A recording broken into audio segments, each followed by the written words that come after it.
Hi everyone, I'm Billy and this is my sister Hebe. Hi. I wanted to get Hebe involved with my tutorial on some of the fundamentals of jump rope because Hebe is relatively new to jump rope. How long have you been jumping for? Only sort of a few weeks. I've done it a few times in the past, but not consistently. Yeah, so I've done a couple of sessions recently with Hebe. We've trained for like half an hour over the last couple of weeks. So she's learned a few tricks, but she's broadly speaking a beginner, and I think that's useful because when you've been jumping rope for a long time, I've been doing this for about 12 years or so, you can forget what it was like to be a beginner and what some of the struggles you faced when learning some of the initial tricks of jump rope. So he's very useful to kind of refresh that for me. And she's also got quite good at a lot of these, so I think she's going to be fantastic for helping us demo some of these tricks as well. But before we discuss that, I'm going to pick up on something that I talked about a bit last video, which is rope length. So to show that, I want Hebe to just do like 5 or 10 jumps with the rope. Now this rope is a good length for her because it is hitting the ground with every single jump that she takes, and it's got several inches of clearance above her head. If the rope is not hitting the ground when you jump, it's like up here and you have to jump high, or it's hitting the back of your head and your rope is probably too short and you're going to want to make either get one or make that's a bit longer, or adjust your rope to make it a bit longer if it's adjustable. Now, how tall are you, Hebe? 5'7". So Hebe is 5'7", I'm 6'4", and yet if I take her rope, this is actually a rope that I use all the time myself, and it's a rope that I find very comfortable. I can stand up straight and feel comfortable using it. That's because in general, as you do more jumping, you're going to tend to find that you move your arms in a little bit more and you tend to prefer a shorter rope relative to your height, largely just because you can move it a lot faster because there's less weight of the rope to control. So you're generally going to start with a longish rope, and you're going to progressively tend towards using a shorter one as you get more advanced. Okay, now I've got rope length out of the way, I want to talk about basic jumping. So I want you to just jump continuously, if that's okay. I'm going to point out some of the things I think you're doing really well, and this should be like an important focus for any beginner. So what's Hebe doing well with this? So firstly, she's making sure that the rope hits the ground with every jump she takes. That means that the rope is giving her the most amount of clearance and she doesn't have to do very big jumps. She's also jumping on the balls of her feet, so it's very efficient. She can keep doing this for a while without getting too tired. She's powering the rope primarily through her wrists. And this is important because a lot of the time when people start out, they tend to start out with their arms wide and powering the jump rope with their elbows. It's actually quite hard for me to show this because you need quite a long rope to do that.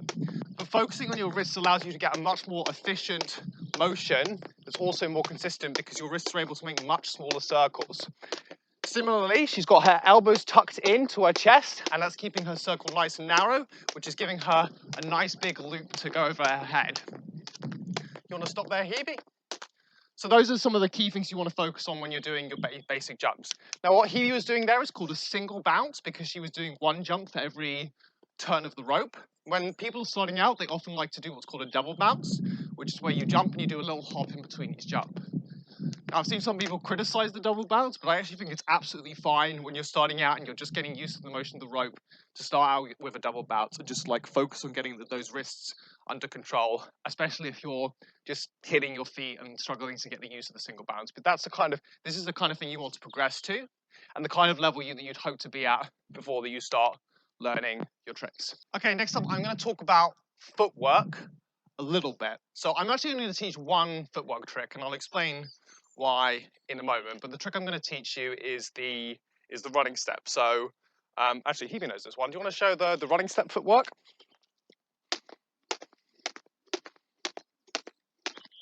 Very nice. Okay, we can stop. So the running step is just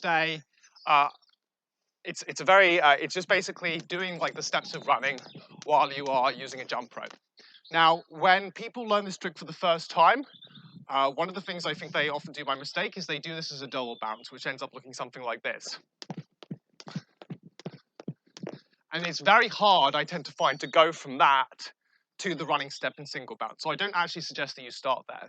Instead, what I recommend people do is they focus on getting used to being able to hop under the rope a few times on each leg. And then to do the running step, essentially, all it is, it's to hop where you just switch leg with every single hop. So you can do this nice and slowly, even in double bounce. You're just swapping legs every time. And as you go faster, you will find that it naturally progresses to something where you're doing something more akin to running rather than hopping from leg to leg. Now, that's the only footwork I'm going to cover, and the reason I'm doing that is because, firstly, footwork just isn't fundamental to any other jump rope trick. So if I'm doing a course on the fundamentals, it doesn't seem particularly important. But secondly, footwork is just kind of a thing where you take any dance moves that you know, or that you've seen other people do tutorials, and you just do them with a jump rope. And it's just an area where I don't think there's like a set, list of footwork moves that are important for you to know. It's just like doing whatever you enjoy and finding like different bits of footwork that appeal to you. So it's not something that I'm going to be covering a lot in this course, but I'm sure a lot of people have done tutorials on it. So if you're interested in doing some more stuff like that, then I would suggest that you look at some of those places. So next up, we're going to talk about the front cross, also known as the cross or the criss-cross. Hebe, do you want to do a little demonstration for us? Very nice. Okay, excellent. So she did a demonstration there, both of the left arm on top and of the right on top, which is the two different ways that you can do the cross. Now, with any cross trick, there are three components of the trick. There is the entrance to the trick, the jump, and then the exit. And with the cross, all the difficulty pretty much is in the entrance. The jump and the exit are relatively easy as long as you get the entrance correct. So do you want to do this with me, Hebe, as well? So when you're starting out learning the cross, you don't really want to start doing this from a jump because you're not going to know what to do.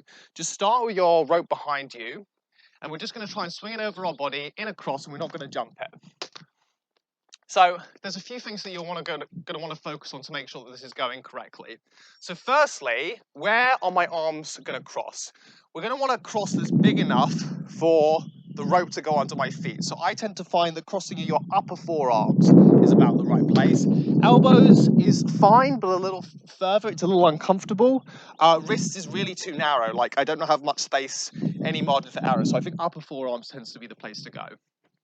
That will give you a nice wide loop. The other problem people have besides width is they have a problem with the rope is just too high on them. They're like, it's here, and then they try and do that cross, and the result is they either just completely miss because the rope is too high, or they end up doing the cross by jumping really high and just letting the cross go under them. That's absolutely not what you want to be doing. In order to compensate for that, the best way I tend to find is just to focus on, once you've got your arms across, pointing your wrists down.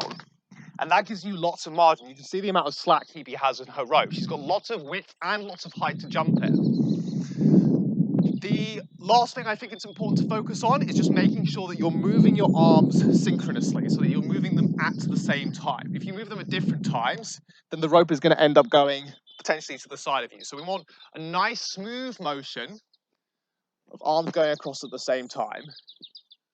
And we start that motion just after the rope has crossed our head. And this is actually one of the reasons why the cross is a beginner trick, is because you actually have quite a lot of time to do that cross motion. You have from the rope gets to here until it gets to your feet. So you can do a cross, move your arms really slowly through cross, or you could even move them really late, and you couldn't still, in theory, still make it. But you want to try and do it like when you're starting out, nice and smooth and controlled. Do you want to show them a few more?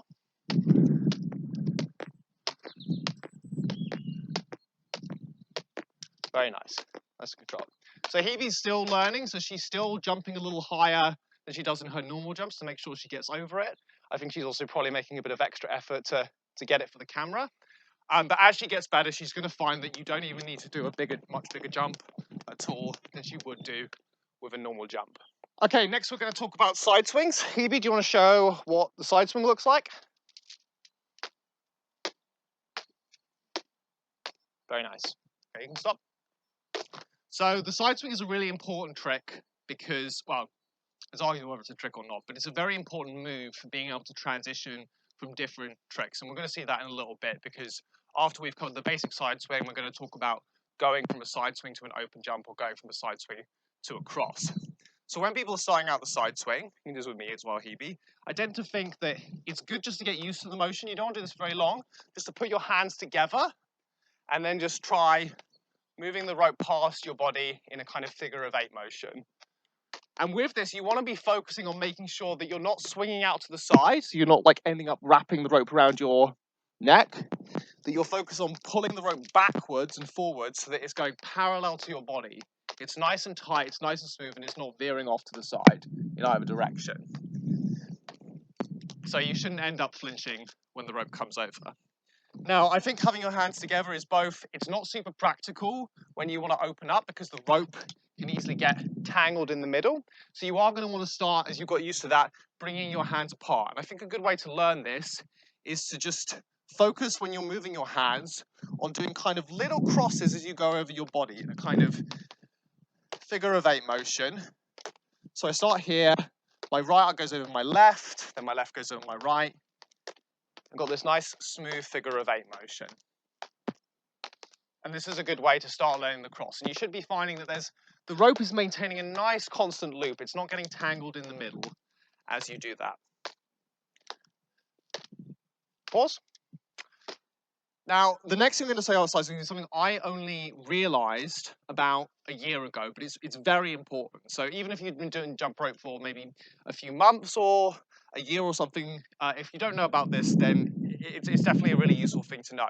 So when you're doing side swings, broadly speaking, there is a hand that is leading and a hand that is following. So when I was doing it before that, I was telling you to do little crosses, and I think that's a great way to learn it. But that's not the only way you can do side swings. You can do a side swing where basically here, my right hand is always on top and it's always leading. So my right arm goes over to my left side, then it follows, and then my right arm goes over to the other side, and my left arm is kind of always chasing my right arm. And I can likewise just switch these hands over, and now my left hand is leading.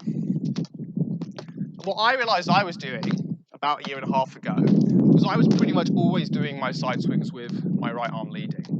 And the reason that matters, the reason that was actually a limitation for me, is because some tricks are much easier to enter with a right arm leading or a left arm leading with a different side swing. So I think this is clearest when we talk about an example. So let's talk about going from side swings to crosses and side swings to open.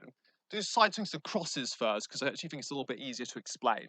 So with the side swing to cross, you're going to want the leading hand, so the hand that's on top, to be on the same side that you're swinging. So if I want to do a right hand on top cross, I want to do a right side swing, and I want my right hand to be on top. That's easy to remember. Right hand on top, right side swing, right on top cross. So we can either do that from a series of side swings. Right arm is on top, I'm on the right, and it's quite natural just to bring your arm over and do a cross. Heaves, do you want to show just the right side swing cross? And similarly with the left-hand side, this time you want your left hand leading on the left side, and then you'll do a left-hand cross. And again, you don't need to do multiple side swings for these. You can go into these straight from the jump. So I go right side swing, right cross. Now, if I have my hands the other way around, it's not impossible to do the trick, but it does become quite awkward. So if I lead with my left hand, to get over to the right cross, I need to bring my right arm all the way over the top, and it doesn't look as good, it's much less smooth. But this is even more important when we go into open jumps, because with open jumps, if I want to go from a right side swing to an open jump, I need to have my left arm leading. I need to have my left arm on top. So I need to have my left arm on top here, and then I need to open it up for the side swing. Similarly, if I'm going on the left, I need my right arm on top, my right arm open. Do you want to try, I know you find it easier on the left side, so you want to just try and do a left side swing and then an open jump. That was excellent. So her right arm was leading on her left side before she opened up. And same on the other side.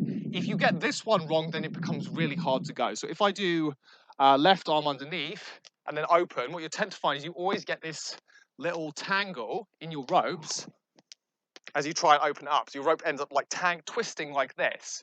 And that just makes it really hard to jump over. So you want to make sure that the leading hand is on the, so if I'm on the right side, I want my leading hand to be my left arm. My left side, I want my right hand to be the leading arm. It's a little confusing, but you'll get used to it. And when I was doing jump rope, as I said, I was just leading with my right arm. So basically what I would end up doing is I would always do cross tricks, like the cross from my right side and my open ones from the left side. But I didn't know, I was always struggling to do right side swing to open, and I never really knew why. So this is a really important concept to get used to. If you're just starting out, it's not too important, but if you've been jumping rope for a while, it's going to be an important thing to remember. So next trick we're going to do is going to be the double under. I'm just going to show a couple of these in a row. Okay, so the double under is the first multiple under trick that you're going to learn, and in its simplest form, there are just two components, which is you need to turn the rope fast and you need to jump high. I'm going to focus on the jump first. So on normal jump, do you want to do this with me, Heaps? It's just like it's a small jump. We're on the balls of our feet. We're jumping with our calf muscles mostly. Now for the double under, we're going to want to do a slight knee bend, and we're going to want to power ourselves more into the air, still landing on the balls of our feet with a slight bend, so we can jump ourselves straight up in the air. And you just want to practice that. Make sure you've got a good bit of extra height to get that rope under both times. In terms of the speed of the rope, I don't think there's any real magic to this. This is really just about practicing your normal jump, maybe a little bit faster than you normally do. But over time, with you doing double unders, you will find that rope speed gets a little faster. So, Evie, do you want to just try and show us a double under? Have another go.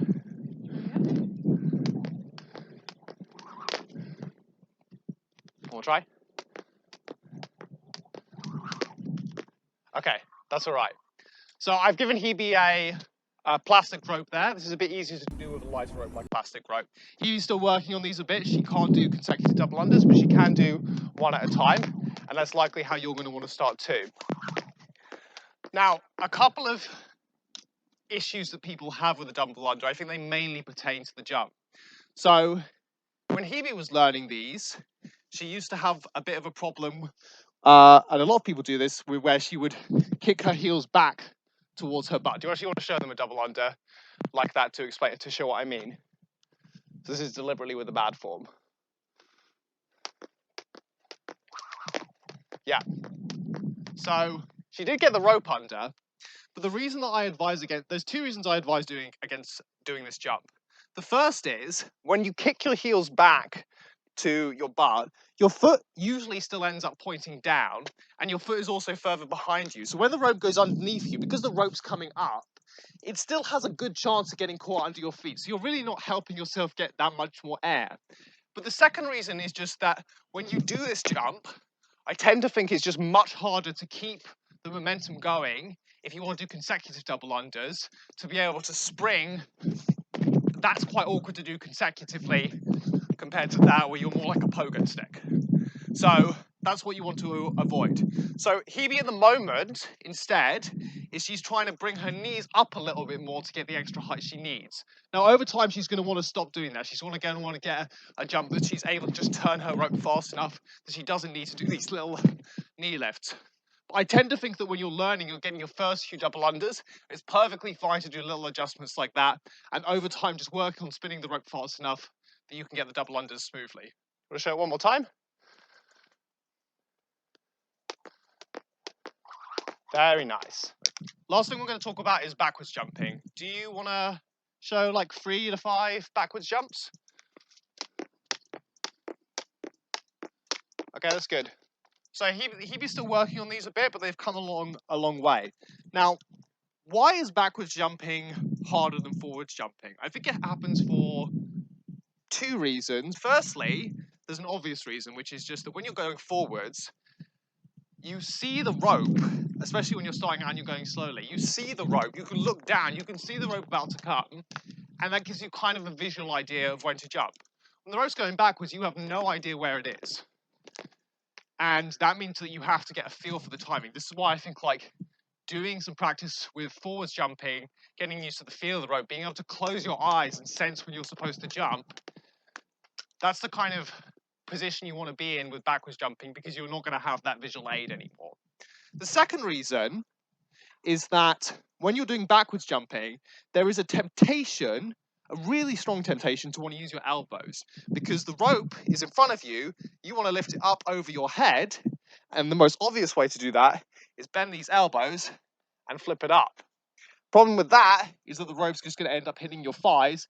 And I think this is why a lot of the time when people start doing backwards jumping, the rope just ends up much higher than it's supposed to be. Now, in theory, your backwards jumping technique should be exactly the same as your forwards technique, your wrist going in the opposite direction. So again, this is all about focusing on keeping those elbows in, those wrists turning the rope, and keeping everything nice and low. But even as you've I just made a mistake on that. Even like when I've been doing this for a very long time, I still find backwards jumping much more unnatural than forwards jumping. But it is important to work on because there's a lot of skills that pertain to backwards jumping. And it's very important for doing things like turns where inevitably there's a forward component and a backwards component of that trick, which we'll discuss in a future video. So do you want to show the backwards jump one more time?